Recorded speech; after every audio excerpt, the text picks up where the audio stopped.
नमस्कार दोस्तों। Target with S में का स्वागत है। आज हम लोग कुछ महत्वपूर्ण 10 करंट अफेयर्स को लेकर आए हैं और अभी आने वाले प्रत्येक एग्ज़ाम में करंट अफेयर्स का एक अपना अहम योगदान रहता है। इसलिए आप जिस भी एग्ज़ाम की तैयारी कर रहे हैं, आप अधिक से अधिक फोकस करें करंट अफेयर्स को, क्योंकि यह आपका रिजल्ट तय करता है। और जब रिजल्ट ना हो या जब आप अभी देख रहे हैं अभी का जो माहौल चल रहा है, सभी तरफ करप्शन ही करप्शन क्वेश्चन आउट हो रहा है, कहीं पैसा पर कुछ हो रहा है। इन सभी बातों को दूर रखिए। आप सिर्फ और सिर्फ अपनी तैयारी पर फोकस कीजिए आप, क्योंकि यदि आप सफल नहीं होंगे तो आप समाज में मजाक बनाए जाएंगे आप। और आप अभी जो समय बर्बाद कर रहे हैं, चाहे जिनके साथ हो, अपने मित्रों के साथ, जिनके साथ हो, वही आगे चलकर आप पे हंसी उड़ाएंगे और वही आपके ऊपर मजाक करेंगे, कमेंट्स करेंगे। इस कारण से आप तत्क्षणिक सुख को छोड़कर तत्क्षणिक दुख को लीजिए आप, और यह सोच लीजिए कि चलिए फलाना दोस्त हमसे रूठ जाए तो रूठ जाए, कोई फ़र्क नहीं पड़ता है उससे, लेकिन आप पढ़ाई कीजिए आप। क्योंकि अभी जो बेरोजगारी छा रही है इस भारत में, इस देश में, इस कोरोना महामारी के कारण ऐसा लग रहा है कि एक सीट के लिए अब 1,000 बच्चा फाइट करता है, और उस 1,000 बच्चा में से आपको एक सीट निकालना है आपको। इतना टफ, और आने वाला समय और टफ होता जा रहा है कंपटीशन। दूसरी बात, यह केंद्र गवर्नमेंट जो है, अभी जो वर्तमान का जो गवर्नमेंट है, इस गवर्नमेंट का पॉलिसी के बारे में आप कुछ बता ही नहीं सकते हैं आप। यह कब क्या करेगी इसकी कोई जानकारी नहीं रहती है। किस सेक्टर को कब प्राइवेटाइजेशन कर देगी या कहीं से कोई जानकारी नहीं है। तो इस कारण से अधिक से अधिक जो भी अपॉर्चुनिटी मिला है, जो भी मौका मिला है, उसका अधिक से अधिक फ़ायदा उठाइए। और हमेशा अपने आप को विनम्र रखिए। और एक बहुत सारे ऐसे व्यक्ति होते हैं जिनकी पढ़ाई करते समय जिनके मन में बहुत सारी चर्चाएं, बहुत सारी विषमताओं चलती रहती है। तो आप जब भी पढ़ाई करने बैठें तो इन सारी विषमताओं से आप दूर हटकर आप 10 मिनट पर रिलैक्स हों, उसके बाद आप पढ़ाई करने बैठें और सारी टेंशन, जितना भी टेंशन, उसको बगल में रख दीजिए और एकदम मन को कंसंट्रेट, माइंड को पूरा कंसंट्रेट करके और मन को पूरा साफ करके आप पढ़ाई करने बैठिए। आप 2 घंटा ही पढ़िए, लेकिन रेगुलर पढ़िए, लगातार पढ़िए, तो यह आपको रिजल्ट की ओर ले जाएगी। आप एक दिन पढ़ लीजिए 12 घंटा और 3 दिन आप नहीं पढ़िए तो वह पढ़ाई आपका बर्बाद है। तो चलिए देखते हैं पहला प्रश्न क्या है। हाल ही में दुर्लभ रोग दिवस कब मनाया गया? तो 28 फरवरी को हाल ही में दुर्लभ रोग दिवस मनाया गया। प्रत्येक वर्ष फरवरी के अंतिम दिन को यह दिवस मनाया जाता है। इसका मतलब यह हुआ अंतिम दिन को, तो जिस वर्ष लीप ईयर होगा, मतलब कि 4 वर्षों पर लीप ईयर आता है, तो उस वर्ष दुर्लभ रोग दिवस 29 फरवरी को मनाया जाएगा। यह आप यहाँ से याद रखेंगे। 28 फरवरी को राष्ट्रीय विज्ञान दिवस मनाया जाता है। और राष्ट्रीय विज्ञान दिवस के बारे में पता ही होगा, सीवी रमन जी के योगदान के लिए, मतलब क्या खोज के लिए, ब्लैक होल की खोज के लिए सीवी रमन जी के लिए, सीवी रमन की खोज के लिए, रमन प्रभाव की खोज के लिए सीवी रमन को नोबेल पुरस्कार भी प्राप्त है और पहले भारतीय हैं साइंस में नोबेल पुरस्कार पाने वाले हैं। जबकि पहले भारतीय नोबेल पाने वाले तो रविंद्र बाबू 1913 में। जबकि यह पूछे आपसे कि लिटरेचर में पहला भारतीय कौन था जिसे नोबेल पुरस्कार दिया गया, तो रविंद्र बाबू, मतलब क्या रविंद्रनाथ टैगोर जी 1913 में। और सीवी रमन जी को कब दिया गया? तो 1928 में इन्होंने खोज किया और 1930 में इन्हें नोबेल दिया गया। और आप यहाँ पर एक प्यारा सा प्रश्न है आपके लिए, आपको यह बताना है कि सीवी रमन को नोबेल पुरस्कार कब दिया गया, सीवी रमन को भारत रत्न कब दिया गया था, यह आपको कमेंट बॉक्स में लिख के बताना है। चलिए देखते हैं नेक्स्ट प्रश्न को। हाल ही में किसे संयुक्त राष्ट्र संघ का सहायक महासचिव, असिस्टेंट सेक्रेटरी जनरल नियुक्त किया गया है? तो लिंगिया नोराहा। अब देखिए यहाँ पर है संयुक्त राष्ट्र संघ। तो संयुक्त राष्ट्र संघ के संबंध में आप देख सकते हैं, इसको यूनाइटेड नेशंस इंग्लिश में कहते हैं, और इसकी स्थापना 24 अक्टूबर 1945 को हुई थी। सेकेंड वर्ल्ड वार, मतलब कि द्वितीय विश्व युद्ध की समाप्ति के बाद यूएनओ की स्थापना हुई। तो द्वितीय विश्व शुरू कब हुआ था? तो 1939 से लेकर 1945 तक सेकेंड वर्ल्ड वार चला था। द्वितीय विश्व युद्ध में कुल कितना कंट्री पार्टिसिपेट किया था? तो बता सकते हैं 9 में से 3 गया 6, 5 में से 4 गया 1, मतलब क्या 61। तो इस तरह से आप याद रखेंगे आप कि सेकेंड वर्ल्ड वार में कुल 61 कंट्री पार्टिसिपेट किया था। और यह शुरू कब हुआ? तो 1 सितंबर 1939 और सेकेंड मतलब क्या 2 सितंबर को 1945 को यह सेकेंड वर्ल्ड वार समाप्त हुआ। इस वर्ल्ड वार के समाप्त होने के तत्पश्चात यह निर्णय लिया गया कि एक ऐसा ऑर्गेनाइजेशन बनाया जाए, एक ऐसा संगठन बनाया जाए जो इस तरह की घटनाओं को पुनरावृत्ति ना हो पूरे विश्व में, उस पर नियंत्रण रखें, उस पर कंट्रोल करें और उसकी निगरानी करें। इससे पहले इसके समय हुई थी, लेकिन उस समय यह सिर्फ राष्ट्र संघ था और 1945 में राष्ट्र संघ को समाप्त करके संयुक्त राष्ट्र संघ किया गया। कब? तो 24 अक्टूबर 1945 को। इस कारण से प्रत्येक वर्ष 24 अक्टूबर को संयुक्त राष्ट्र संघ दिवस मनाया जाता है। इसका हेडक्वार्टर कहाँ है? तो आप बता सकते हैं इसका हेडक्वार्टर न्यूयॉर्क। अब यहाँ से फिर एक प्रश्न बनेगा कि न्यूयॉर्क जो है वह किस नदी के किनारे स्थित है? तो न्यूयॉर्क जो है वह हडसन नदी के किनारे स्थित है। वाशिंगटन डीसी किस नदी के किनारे स्थित है? तो वाशिंगटन डीसी पोटोमैक नदी के किनारे स्थित है। और वाशिंगटन डीसी का मतलब क्या हुआ? तो आप बता सकते हैं वाशिंगटन डीसी का मतलब यह हुआ, जो डीसी मतलब क्या? District of Columbia. District of Columbia मतलब Washington DC. District of Columbia Washington DC है, जो अमेरिका की राजधानी है। अमेरिका, आपको पता होगा अमेरिका जो है, अमेरिका को दो भागों में, मतलब क्या? उत्तरी अमेरिका और दक्षिणी अमेरिका, दो अमेरिका। जिसमें से दक्षिणी अमेरिका में जब भी पूछे तो दक्षिणी अमेरिका में सबसे बड़ा देश, यही प्रश्न पूछता है कि दक्षिणी अमेरिका में सबसे बड़ा देश कौन सा है? तो दक्षिणी अमेरिका का सबसे बड़ा देश है ब्राज़ील। कौन सा है? ब्राज़ील, जो दक्षिणी अमेरिका का सबसे बड़ा देश है। और फिर यहाँ से एक प्रश्न पूछता है कि ब्राज़ील जो है वो कुल कितने देशों की सीमा को, मतलब क्या, ब्राज़ील का जो सीमा है वह कुल कितने देशों की सीमा को टच करता है? तो आप यहाँ से बताएंगे ब्राज़ील जो है यह कुल 13 देशों की, लगभग 13 देशों की सीमा को ब्राज़ील टच करता है। जैसे एक दो देश आप बता सकते हैं, Peru, Bolivia, Colombia, Ecuador, Venezuela, Guyana, Suriname, French, Paraguay, Uruguay, Argentina, इन सभी कंट्री को यह टच करता है। किसको टच नहीं करता है? प्रश्न तो यह पूछता है। तो आप बता सकते हैं चिली, चिली जो है उसकी सीमा ब्राज़ील से टच नहीं करता है। यहाँ पर आप यह बता सकते हैं। अब रहा नॉर्थ अमेरिका, तो आपको यह बताना है कि संयुक्त राज्य अमेरिका में, यूएसए में जो है वह कुल 50 देश है। यूएसए में कुल कितना कंट्री है? तो यूएसए में कुल 50 कंट्री है। अब रहा कि रॉकी पर्वत कहाँ है? तो आप बता सकते हैं रॉकी पर्वत श्रेणी जो है यह उत्तरी अमेरिका में, नॉर्थ अमेरिका में है, जबकि एंडीज पर्वतमाला जो है, यह एंडीज श्रेणी जो है यह दक्षिणी अमेरिका में है। अमेजन नदी जो है यह दक्षिणी अमेरिका की सबसे बड़ी नदी है और पूरे विश्व की बहाव की दृष्टि से, पूरे विश्व की बहाव की दृष्टि से सबसे बड़ी नदी जो है वह भी अमेजन ही है। जबकि विश्व की सबसे लंबी नदी जब पूछे तो विश्व की सबसे लंबी नदी जो है वह नील नदी है। और नील से आप याद रखेंगे मिस्र, मिस्र जो है वह किस नदी के किनारे स्थित है?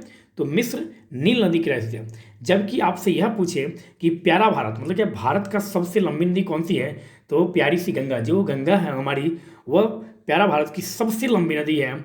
और गंगा माता की लंबाई, मतलब गंगा नदी की लंबाई जो है 2525 किलोमीटर है।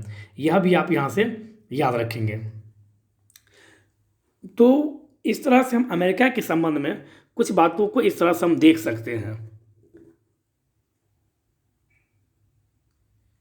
अब रहा जो यहाँ पर पूछता है कि उत्तरी अमेरिका का प्रमुख द्वीप कौन सा है? तो ग्रीनलैंड द्वीप जो है वह उत्तरी अमेरिका में है। बैफिन द्वीप, विक्टोरिया द्वीप, क्यूबा द्वीप, न्यूफाउंडलैंड द्वीप और हिस्पेनियोला द्वीप, यह सभी द्वीप कहाँ है? तो उत्तरी अमेरिका की प्रमुख द्वीप है यह। मोंकिल्ले पर्वत कहाँ है? तो उत्तरी अमेरिका में। उत्तरी अमेरिका की प्रमुख नदियाँ कौन सी है? तो मिसिसिपी, मिसूरी, मकेंजी, पीस, फिनले और यूकोन, रियो ग्रांडे, यह नदी उत्तरी अमेरिका की प्रमुख नदी है। झील में आप याद रखेंगे सुपीरियर झील, ह्यूरन झील, मिशिगन झील, ग्रेट बियर झील, ग्रेट स्लेव झील और ईरी झील, यह सभी झील कहाँ है? तो यूएसए में है। कौन सा? सुपीरियर झील, ह्यूरन झील, मिशिगन झील, ग्रेट बियर झील, ग्रेट स्लेव झील और ईरी झील। अब रहा दक्षिण अमेरिका, तो दक्षिण अमेरिका का सबसे ऊंचा पर्वत शिखर कौन सा है? तो एकांकागुआ, जिसकी ऊंचाई 6960, मतलब क्या 6960 मीटर इसकी ऊंचाई है। यह आप यहाँ याद रखेंगे। दक्षिण अमेरिका की प्रमुख द्वीप कौन सा है?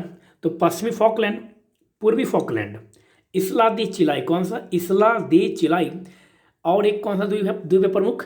तो इस्ला ग्रडे दे टेर्रा देल फ्यूडगो, यह दक्षिण अमेरिका की प्रमुख द्वीप है। दक्षिण अमेरिका की प्रमुख नदियाँ कौन सी है? तो अमेजन दक्षिण अमेरिका की प्रमुख नदियाँ हैं, और साओ फ्रांसिस्को यह दक्षिण अमेरिका की प्रमुख नदियों में से एक है। प्रमुख झील कौन सा है? तो टीटीकाका झील जो है वो दक्षिण अमेरिका में कहाँ है? तो टीटीकाका झील पेरू बोलिविया में है। कहाँ? तो दक्षिणी अमेरिका में। यह भी आप यहाँ से याद रखेंगे। अब रहा बोलिविया। कभी कभी वो पूछता है कि बताइए बोलिविया जो है वह कहाँ है? तो आप बताओगे बोलिविया जो है वह दक्षिणी अमेरिका में एक देश है जिसकी सीमा, बोलिविया की सीमा किन किन देशों के साथ साझा करती है? तो आप बताओगे बोलिविया की सीमा जो है ब्राज़ील से टच करती है, पेरू से टच करती है, चिली से टच करती है, अर्जेंटीना से टच करती है और पराग्वे। तो बोलिविया की सीमा किन किन देशों से लगती है? Brazil 1, Peru 2, Chile 3, Argentina 4, Paraguay 5। इन 5 कंट्रियों के साथ बोलिविया की सीमा टच करती है, मतलब क्या? बोलिविया की सीमा लगती है। अब फिर एक प्रश्न आया यहाँ से कि बोलिविया की राजधानी कहाँ है? तो आप बताओगे लापाज जो है वह बोलिविया की राजधानी। कौन सा? लापाज वह बोलिविया की राजधानी हुई। तो इस तरह से हम लोग अमेरिका के बारे में, किसके बारे में? तो अमेरिका के बारे में इस तरह से हम लोग कुछ देख सकते हैं। अब इसी में कोई पूछता है कि जमैका कहाँ है? तो उत्तरी व मध्य अमेरिका में जमैका पड़ता है। बोलिविया, तो बोलिविया की राजधानी लापास। ब्राज़ील की राजधानी तो ब्राज़ीलिया। चिली, चिली की राजधानी सेंटियागो। कोलंबिया की राजधानी बोगोटा। कोलंबिया की राजधानी कहाँ? तो बोगोटा। क्यूबा की राजधानी हवाना और कनाडा की राजधानी ओचावा। और पराग्वे की राजधानी, जब भी कभी पूछे आपसे कि पराग्वे की राजधानी कहाँ है, तो अनसियन जो है वह पराग्वे की राजधानी है। और पेरू की तो लीमा। सूरीनाम पेरामारिबो, सूरीनाम की राजधानी कहाँ है? तो पेरामारिबो। और उरुग्वे की राजधानी कहाँ है? मोंटेवीडियो जो है वो उरुग्वे की राजधानी है। और वेनेजुएला की राजधानी कहाँ है? तो काराकस जो है वो वेनेजुएला की राजधानी है। ग्रीनलैंड द्वीप कहाँ है? तो उत्तरी अमेरिका में। और वेफिन द्वीप कहाँ है? उत्तरी अमेरिका में। विक्टोरिया द्वीप उत्तरी अमेरिका में। और एक एल्जमियर द्वीप, यह भी कहाँ है? तो यह भी उत्तरी अमेरिका में है। मिसिसिपी मिसौरी नदी, प्रमुख नदी जो है यह कहाँ है? उत्तरी अमेरिका में। और मैकेंजी नदी यह भी उत्तरी अमेरिका में है। तो इस तरह से हम यदि पढ़ाई करते हैं तो बिलीव कीजिए आप करंट के साथ साथ आपका ज्योग्राफी भी सही हो जाएगा। तो चलिए चलते हैं नेक्स्ट प्रश्न की ओर। इसरो ने PSLV 051 के द्वारा अमेजोनिया 1 एवं 18 अन्य सैटेलाइटों को कक्षा में प्रस्थापित किया। अमेजोनिया 1 किस देश का सैटेलाइट है? तो अमेजोनिया 1 जो है वह ब्राज़ील का सैटेलाइट। किस देश का? ब्राज़ील का। तो एक चीज क्लियर हो गया, ब्राज़ील किस महाद्वीप में है? दक्षिण अमेरिका महाद्वीप में। ब्राज़ील की सीमा कुल कितने देशों से लगती है? तो लगभग 13 देशों से लगती है। कौन कौन सा देश? तो आप बता सकते हैं ब्राज़ील की सीमा। तो आप बताइए ब्राज़ील की सीमा के लिए Colombia, Venezuela, Guyana, Suriname, French, Bolivia, Peru, Uruguay, Paraguay, Argentina, इन सभी देशों से ब्राज़ील की सीमा लगती है। और ब्राज़ील की राजधानी कहाँ है? तो ब्राज़ील की राजधानी ब्राज़ीलिया है। कहाँ है ब्राज़ील की राजधानी? तो ब्राज़ील की राजधानी ब्राज़ीलिया है। यह भी आप यहाँ से थोड़ा सा आप याद रखेंगे। अब देखते हैं इसरो के बारे में। इसरो का पूरा नाम क्या है? Indian Space Research Organisation. इसकी स्थापना कब हुई? 15 अगस्त 1969 को इसरो की स्थापना हुई थी। और 1869 में आपको पता ही होगा देश के बापू महात्मा गांधी जी का जन्म हुआ था और 1948 में उनका निधन हुआ था। इसरो का हेडक्वार्टर कहाँ है? तो इसरो का हेडक्वार्टर बेंगलोर, मतलब क्या इलेक्ट्रॉनिक्स नगर के नाम से किया जाता है। तो बेंगलोर को इलेक्ट्रॉनिक्स नगर के नाम से जाना जाता है। इसरो के चेयरमैन कौन है? तो इसरो के चेयरमैन के शिवान है। और आपको एक चीज़ तो पता ही होगा पूरे वर्ल्ड में इसरो अपनी एक अलग अमिट छाप बना रही है धीरे धीरे। और पूरी दुनिया में सबसे कम रुपया, मतलब कि सबसे कम खर्चे में सैटेलाइट लॉन्च करने वाली यह एक अलग उपग्रह संस्थान बन रही है। और भारत का जो साख है वो पूरी दुनिया में इसरो को लेकर भी बढ़ रहा है। और इसरो का एक अलग अपना एक अलग छाप है और अपनी एक अलग योगदान है इस प्यारे भारत की कह सकते हैं स्वाभिमान को बढ़ाने में। चलिए चलते हैं नेक्स्ट प्रश्न की ओर। सरकार ने कॉमन सर्विस सेंटर को ई दाखिल पोर्टल के साथ जोड़ने का घोषणा किया। ई दाखिल पोर्टल का उद्देश्य क्या है? तो इसका उद्देश्य उपभोक्ता शिकायत निवारण के लिए ई फाइलिंग में सुविधा के लिए। नेक्स्ट, हाल ही में किस पेमेंट बैंक को रिजर्व बैंक ऑफ इंडिया द्वारा अनुसूचित वाणिज्यिक बैंक का दर्जा दिया गया? Fino payments bank limited. Fino payments bank limited, इसकी स्थापना 2006 में हुई थी। इसका हेडक्वार्टर कहाँ है? तो आप बता सकते हैं, इसका हेडक्वार्टर मुंबई है। अब यहाँ से एक प्रश्न बनेगा कि मुंबई, तो मुंबई एज ए बॉम्बे, तो मुंबई जो है वह किस द्वीप पर बसा हुआ है? तो बॉम्बे एज ए मुंबई, तो यह साल सेठ द्वीप पर, किस द्वीप पर? तो साल सेठ द्वीप पर बसा हुआ है यह। और गेटवे ऑफ इंडिया कहाँ है? तो यह बॉम्बे में है, यह भी आप यहाँ से याद रखेंगे। और कलकत्ता, बॉम्बे, मद्रास, इन तीन जगह जो है भारत में सबसे पहले हाई कोर्ट की स्थापना हुई थी 1862 में। यह भी आप यहाँ से याद रखें। कहाँ कहाँ? कलकत्ता, बॉम्बे और मद्रास, यह तीन ऐसा स्टेट, यहाँ तीनों के तीनों स्टेट में सबसे पहले हाई कोर्ट की स्थापना 1862 में हुई थी। इसके तत्पश्चात, मतलब क्या, इसके बाद इलाहाबाद हाई कोर्ट की स्थापना 1866 में हुआ था। पटना हाई कोर्ट की स्थापना 1916 में हुआ था। Jammu and Kashmir high court की स्थापना 1928 में हुआ था। राजस्थान हाईकोर्ट की स्थापना 1949 में हुआ था। दिल्ली हाईकोर्ट की स्थापना 1966 में हुआ था। 1916 सबको पता होगा, BHU मतलब कि बनारस हिंदू विश्वविद्यालय की स्थापना भी 1916 में ही हुआ था। 1916 सबको याद होगा, home rule league Annie Besant और तिलक बाबू के द्वारा जो चलाया गया था होम रूल आंदोलन, उसका भी प्रारंभ 1916 में ही हुआ था। 1916 सबको याद होगा, लखनऊ पैक्ट मतलब कि लखनऊ समझौता, वह भी 1916 में ही हुआ था। और कांग्रेस और मुस्लिम लीग का मिलन जो है वह भी कांग्रेस के लखनऊ अधिवेशन में 1916 में हुआ था। लखनऊ से एक यहाँ प्रश्न बनेगा, लखनऊ, तो लखनऊ जो है वो गोमती नदी के तट पर स्थित है। लखनऊ को नवाबों का शहर कहा जाता है। छोटा इमामबाड़ा, बड़ा इमामबाड़ा और केंद्रीय औषधि अनुसंधान संस्थान, केंद्रीय विश्व अनुसंधान संस्थान, यह सभी कहाँ है? तो यह सभी लखनऊ में स्थित है। यह भी आप यहाँ से याद रखेंगे। मुंबई मतलब क्या? महाराष्ट्र राजधानी, आपको पता ही होगा महाराष्ट्र। और महाराष्ट्र के मुख्यमंत्री कौन है? तो अभी आपको याद ही होगा, मुख्यमंत्री कौन है? उद्धव ठाकरे जी। और वहाँ के राज्यपाल कौन है? तो बॉम्बे एज ए महाराष्ट्र के राज्यपाल हैं भगत सिंह कोश्यारी जी। बॉम्बे में लोकसभा सदस्यों की संख्या कितनी है? तो बॉम्बे में लोकसभा सदस्यों की संख्या 48 है, 48 है। यह आप यहाँ से याद रखेंगे। और RBI का हेडक्वार्टर कहाँ? तो मुंबई में है। RBI कल 1 अप्रैल था और 1 अप्रैल 1935 को रिजर्व बैंक ऑफ इंडिया की स्थापना हुई थी।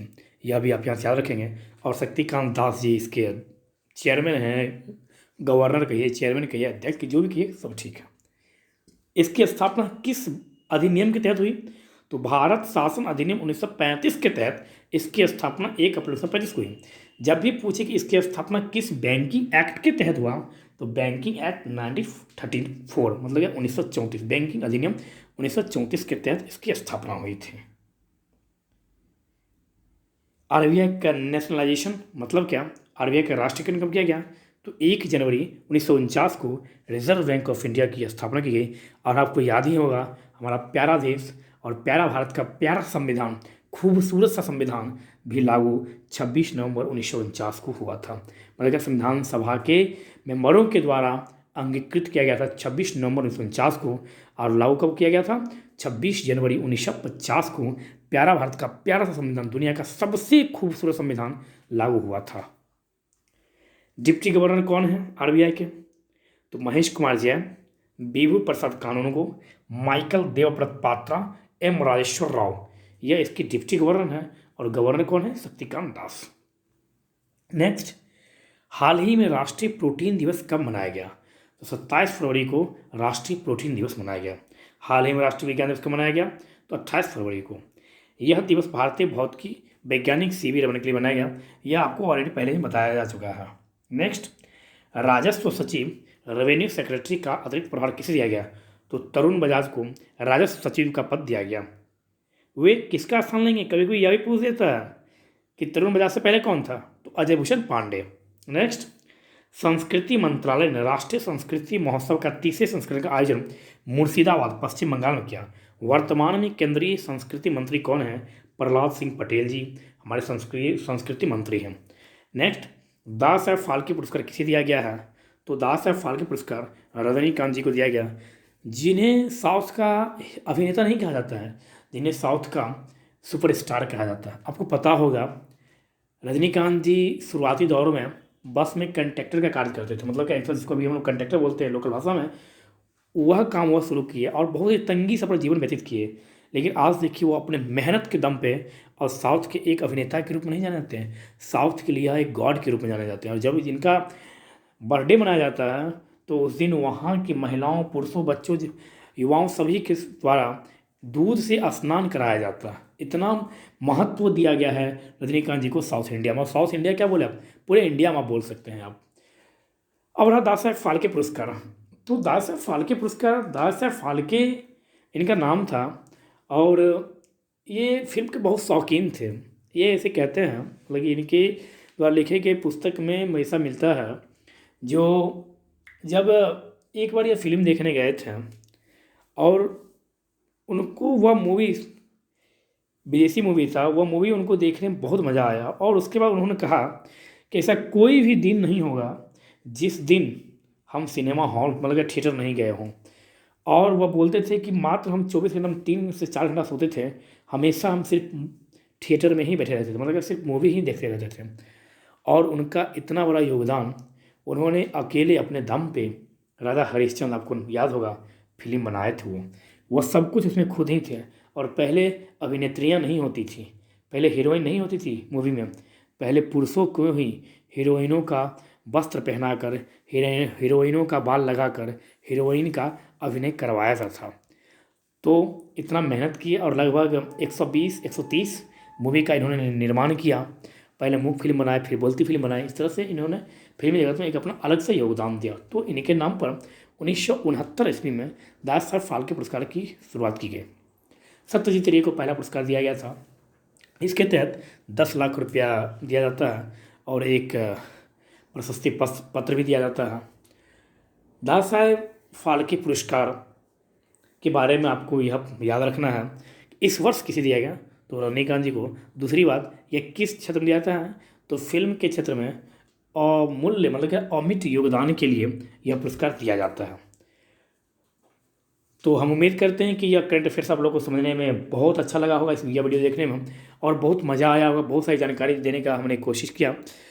और यदि अच्छा लगे वीडियो तो अपने दोस्तों के बीच प्लीज़ शेयर कीजिए, अधिक से अधिक ग्रुप में इस वीडियो को शेयर कीजिए, सब्सक्राइब कीजिए, लाइक कीजिए, कमेंट्स कीजिए। और कुछ भी यदि त्रुटि हो तो आप अपने छोटे भाई समझ के हमें सलाह दे सकते हैं और हम उस सलाह पर अमल करने का पूरा प्रयास करेंगे। हम स्वस्थ रहिए, मस्त रहिए, नेगेटिविटी से दूर रहिए और अपने अंदर हमेशा सकारात्मक लोगों के बीच रहिए और सकारात्मक सोच लाइए। यही ज़िंदगी है। धन्यवाद।